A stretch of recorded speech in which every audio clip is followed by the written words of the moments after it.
എന്നെ ആയിരുന്നില്ല പ്രതീക്ഷിച്ചത് അല്ലേ? ഞാൻ ആരെയും കാണാൻ വന്നതല്ല ഈ ആളൊഴിഞ്ഞ വീട്ടിൽ എന്ന് പറഞ്ഞാൽ അത് നോണ പറഞ്ഞ് ഭദ്രയ്ക്ക് ശീലമില്ല. ശ്രമിച്ചാലും ഈ കണ്ണുകൾ അതിന് കൂട്ടു നിൽക്കില്ല. ഇരിക്കിഷ്ട. പ്രതീക്ഷിച്ചത് ഡോക്ടർ അരുണിനെയാണ്.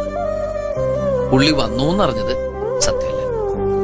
നിർദോഷമായ ഒരു കള്ളം ഏത് ശാരദ ടീച്ചർക്കും പറയാം. ഇനി ഇവിടെ ഒരു വാടകക്കാരും വരില്ല. കാരണം ഞാൻ വാങ്ങിച്ചു. പണം കൊണ്ട് എന്തെല്ലാം വാങ്ങിച്ചു കൂട്ടല്ലേ. ഒരു പെൺകുട്ടിയുടെ ഹൃദയൊഴുകി എന്ത്. എനിക്ക് പോണം. പോവാം. ആദ്യമായി ഇഷ്ടമാണെന്ന് മുഖത്ത് നോക്കി പറഞ്ഞയാൾ വിവാഹം കഴിക്കാൻ സമ്മതം മൂളിയതും അയാളോടായിരുന്നു.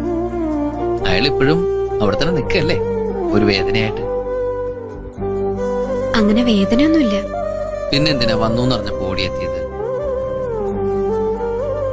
എനിക്ക് വേണ്ടി കാത്തിരുന്ന് വെറുതെ കാലം കഴിക്കരുന്ന് പറയാൻ. അവസാനമായി കണ്ട ദിവസം അത് പറയാൻ കഴിഞ്ഞിരുന്നില്ല.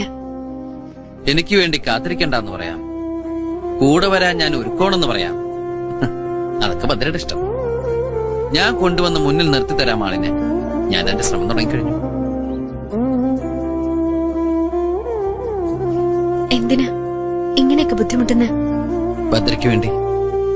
അത്രയേറെ ഇഷ്ടമാണ് ഇയാളിനെ കൂട്ടിക്കോളൂ.